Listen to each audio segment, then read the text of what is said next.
मामा आपल्यावर मध्यंतरी काही वर्षांपूर्वी पैसे वाटल्याचा आरोप झाला होता, त्याच अनुषंगाने आपल्यावर खटलाही सुरू होता. काय सांग 2014च्या विधानसभेमध्ये माझ्यावरती खटला दाखल केला की पैसे वाटले म्हणून. प्रत्यक्षात आपण बघितलं तर काही लोकांना त्या ठिकाणी पकडलं, त्यांच्या खिशामध्ये काही 20,000 22,000 रक्कम काही त्यांच्याकडे मिळाली आणि त्याला माझे पॉम्पलेट निवडणुकीमधले सापडले. अशा पद्धतीनं गुन्हा दाखल केलेला होता. आता मला सांगा, घरातली आपली 5 मतं तरी एका विचाराची असतात का? भाऊभावामध्ये आपण बघतो की 2 भावामध्ये मतभेद झालेले असते.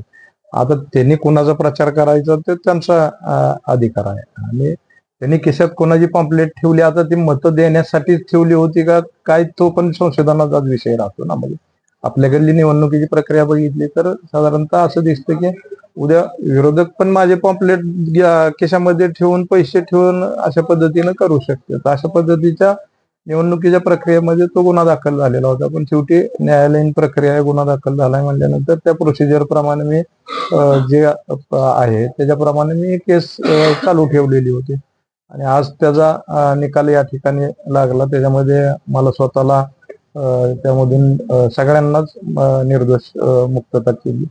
जो न्यायालयाचा निर्णय त्याचं या ठिकाणी मी मनापासून स्वागत करतोय की योग्य न्याय आम्हाला या ठिकाणी मिळाला. 2014ची निवडणूक तशी बघायला गेलं तर अतिशय चुरशीची निवडणूक होती आणि यामध्ये तुमच्यावर आरोप राजकीय हेतून झाले किंवा षडयंत्र वगैरे होता.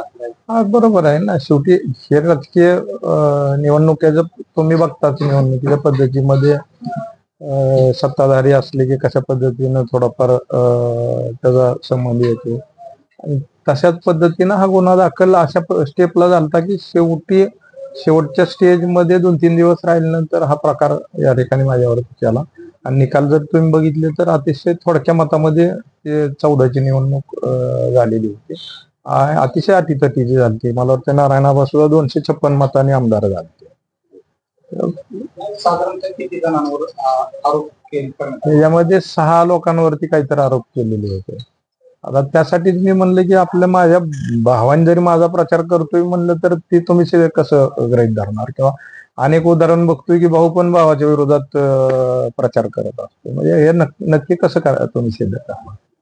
मामा, आता आपण बोलताना सांगितलं की जे प्रचार पत्रक होती ते पत्रक म्हणजे कोणाकडे असणं, म्हणजे कोणीही ते पत्रक कोणाकडे असू शकतात, तुमच्याच कार्यकर्त्याकडे होते इतर जणांकडे. कोण असतील ते आता मला माहित नाही. त्याच्यामध्ये कोणाकडे यांनी कोणावरती गुन्हे दाखल केले किंवा काय ते मला माहित नाही. पण मी त्याच्यातलं उदाहरण सांगितलं की काय कार्यकर्ते दोन्ही पत्रक खिशात घेऊन हिंडणारे कार्यकर्ते बी आपल्याला पाहायला मिळतात. स्थानिक स्वराज्य संस्थांच्या निवडणुका तोंडावर आहे, कशा पद्धतीची रणनीती असणार किंवा महायुतीच्या माध्यमातून सामोरे जाणार?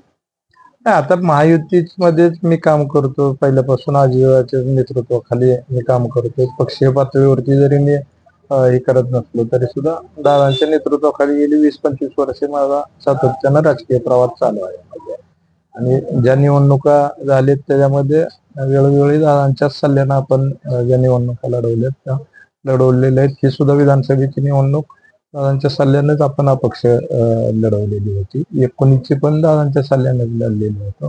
14ची निवडणूक पण दादांच्या सल्ल्यानेच लढलेलं होतं.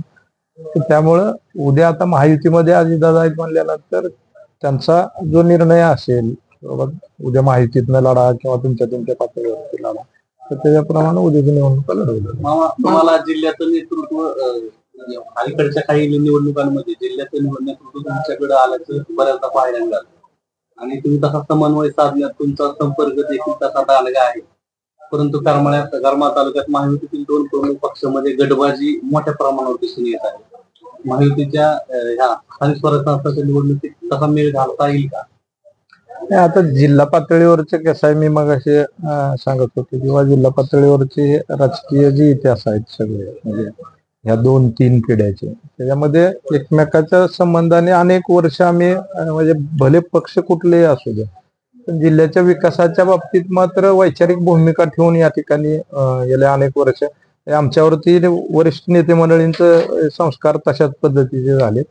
विशेषतः सहकारी संस्था असतील किंवा स्थानिक स्वराज्य संस्था असतील तर तिथं राजकारणापेक्षा विकासाला जास्त महत्व देऊन काम करायचे अशा पद्धतीचे संस्कार असल्यामुळं आणि ह्या सगळ्या प्रक्रियेमध्ये सुदैवानं मला संधी एक चांगली मिळाली की ह्या जुन्या नेत्यामध्ये जुनी पिढी आणि त्यांची वारस ह्याच्यामधला घटक मी आहे की त्या वारसापेक्षा मी थोडा सिनियर असल्यामुळं दोन्हीमध्ये आल्यामुळं मला त्या ह्याच्यामध्ये काम करता आलेलं आहे जिल्ह्याच्या प्रक्रियेमध्ये. मामा, जिल्हा परिषद पंचायत समिती माझे आमदार जयवंतराव जगताप तुम्ही एकत्र काम करणार? आज कसं सांगता येईल? जयवंतराव जगताप आता मला काय मिळालं ते शिंदे सेनेत आहेत. वरून माहितीचं ठरलं तर कदाचित वरच्या लोकांचं ठरलं तर कदाचित एकत्रही करावं लागेल. शेवटी माहितीत काम करतोय म्हणल्यावर माहितीच्या नेते मंडळीच्या निर्णयाप्रमाणे जावं लागणार. काहीतरी करमाळ्यात नवीन काय असतं. आपण करमाळा तालुक्याचा जर विचार केला तर गटातटाचं राजकारण सुद्धा करमाळा तालुक्यामध्ये मोठ्या प्रमाणात दिसून येतं.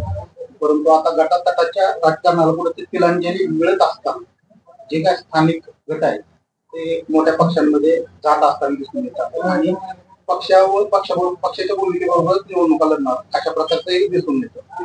त्यामध्ये आता युतीचा जर विषय घेतला आता आपण सांगितल्याप्रमाणे यामध्ये बागलगट असेल, जगतापगड किंवा आता संजय मामा शिंदे गट हे तीन एकत्र लढणार का? आणि आबाचा फक्त एक वेगळा गट आहे त्या अनुषंगाने आपली इथली व्यूहरचना कशा? नाही, एक लक्षात घ्या, शेवटी वैचारिक राजकारण करणं हा पार्ट वेगळा झाला, विकासाचं राजकारण करणं हा पार्ट वेगळा झाला आणि सत्ता आली म्हणून वाऱ्यावरती वराती निघणारा पार्ट वेगळा असतो. म्हणजे माझ्या राजकारणामध्ये मी वाऱ्यावरच्या वरातीवरती कधी गेलेलो नाही. तुम्ही बघितलं असेल म्हणजे 19ला मी आमदार झालो. महायुती महाविकास आघाडीचं सरकार स्थापन झालेलं होतं. तिथं मी महाविकास आघाडीला पाठिंबा दिलेला होता. त्याच्यानंतर ते सरकार पडलं. त्यानंतर मी स्थिर राहिलो. या अजितदादांबरोबरच मी स्थिर राहिलो. पुन्हा अजितदादा त्याच्यात गेले. शेवटी नेते मंडळींच्या ह्याच्यावरती ह्या सगळ्या गोष्टी अवलंबून राहते आणि त्यामुळं आता मला जे दिसतंय की हे जे चाललेलं आहे सगळं राजकारण ते सत्ता आहे म्हणून चाललेलं आहे. त्याच्या मागे वैचारिक भूमिका काय आहे तुमची? म्हणजे तुम्ही लोकांना एकदा सांगता की कारखाना चालू करण्यासाठी म्हणून आम्ही एकनाथ शिंदे साहेबाबरोबर, कधी अजितदादा त्याच्या आतमध्ये नसताना तुम्ही एकनाथ शिंदे साहेबाच्या नावावरती ते खपवलं की आम्ही 2 गट एकत्र झालेले बघितले. तुम्ही बागल आणि नारायण बाबा गट एकत्र झाला, मी जयवंतराव बाजूला होतो. त्यामध्ये तुम्ही एकनाथ शिंदेकडे जायचं कारण काय सांगितलं? त्या गटामध्ये जायचं की कारखान्याची अडचण आहे आणि कारखाना चालू करायसाठी आम्ही जातो. झाला कारखाना चालू. आताही तसंच चालू दिसतंय असं मला वाटतं. आणि बरं, वरचे काय दूध खुळे आहेत का? हो का? वरची नेते मंडळी आज राज्य लेवलला ते काम करते, त्याचंही मूल्यमापन ते करतच असतात ना. तुम्ही आलाय कशासाठी, आता आला कशासाठी आणि मग तुमची राजकारणाची पद्धत काय? ह्याच्या शेवटी ह्या गोष्टी ज्या खऱ्या असतात त्या व्हायला थोडा वेळ जातो त्याच्यामध्ये. वरच्यांनाही ते कळत असतं. मध्यंतरी जिल्हाध्यक्ष उमेश पाटील करमाळ्यात आले होते. राष्ट्रवादीचा कार्यकर्ता मेळावा या ठिकाणी संपन्न झाला. त्यावेळेस उमेश पाटील यांनी सांगितलं की संजय मामा शिंदे यांच्या अवतीभोवती असं वातावरण तयार केलं की जो मतदार आहे तो मामाच्या विरोधात जाऊ शकतो, राष्ट्रवादीच्या विरोधात जाऊ शकतो आणि तशा प्रकारची माणसं पेरली. त्यामुळे मामांनी अपक्ष पक्षातून लढले असते तर विजयी झाले असते. तशा प्रकारची मामांना ती माणसं हेरता आली नाही किंवा बाजूला काढता आली नाही. निवडणुका काय आता ह्याला अनेक अंगण निवडणुका आलाय आणि आताच्या निवडणुका तर आता बघतायच तुम्ही. म्हणजे की मतदाराच्या तरी हातात राहिलेत का नाहीत असा प्रश्न आहे सगळ्यांना. सांगतो ज्या सिच्युएशन आहेत त्यांना करून आपल्याला चालणार नाहीत. म्हणजे आणि शेवटी निकाल लागल्यानंतर शानपण कोणालाही सुचतं, मी सांगतो तुम्हाला. पण ह्याच्यामध्ये मी काय राजकारणामध्ये असा उठलोय कुठल्या तरी ह्याच्यावरती आमदार झालोय असं नाही ना. माझ्याही पाठीशी समाजामधले अनुभव आहेत ना, राजकीय अनुभव आहेत, समाजामध्ये काम करतोय मी, सरपंचापासून आलोय. म्हणजे एवढा काय मी पण दूध खोळा नाही ना राजकारणात. मामा, आपला माहितीच्या माध्यमातून विकास कामांचा पाठपुरावा चालू आहे. सध्या आपण भेट दिला डिक्सलचा पूल आणि केळी संशोधन केंद्र हे 2 महत्वाचे आयरनचे विषय.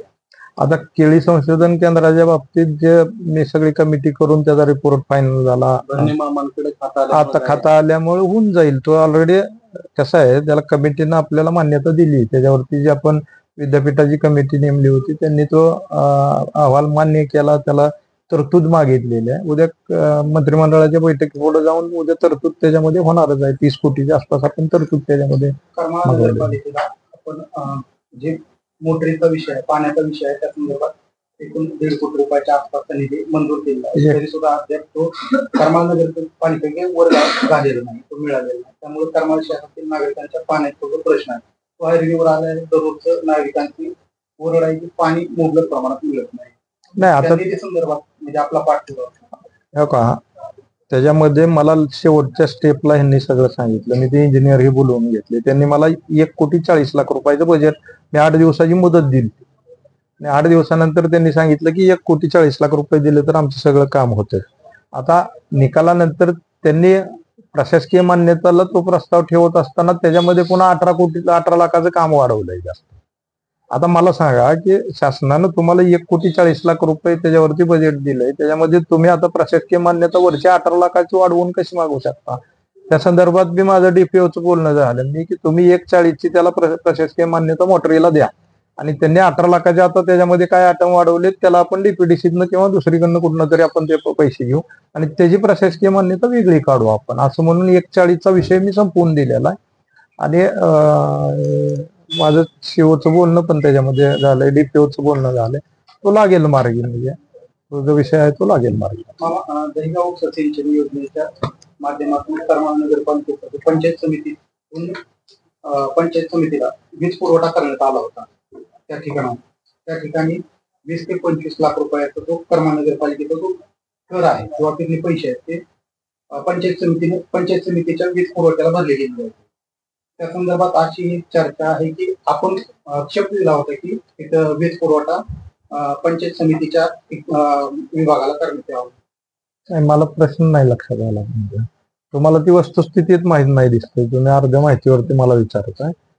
त्यावेळेस आपल्याकडं टँकर भरायची पंचायत होती आणि टँकर भरायला आपल्याला लाईट कनेक्शन कुठेही नव्हतं. त्यामुळे आपण काय केलं की नगरपालिकेच्या आणि त्याला कलेक्टरशी चर्चा झालेल्या होत्या आपल्या, त्याला पैसे आपल्याला इतर कुठल्या फंडातून देता येत नाहीत, त्याला टंचाईमधूनच पैसे द्यावे लागते आणि त्याच्याप्रमाणे सीओनी टंचाईमधून मागणी करावी. तो विषय ऑलरेडी रेकॉर्डवरच आहे. आपली गरज काय होती त्यावेळेस की पटकन आपल्याला टँकर मंजूर झाले पण पाणी भरायला स्पॉट नव्हते. आपण 3 स्पॉट वेगवेगळे काढले होते. मला वाटतं कंदरच्या तिथं एक आपण काढला, त्यानंतर दहीगावच्या तिथं एक काढला होता आणि अजून एक खालच्या बाजूला कुठंतरी काढलेला होता. त्यातला कनेक्शनचा विषय होता. तो तात्पुरता आपण तो कलेक्टरच्या सल्ल्यानेच आपण त्या ठिकाणी करून घेतलेला होता.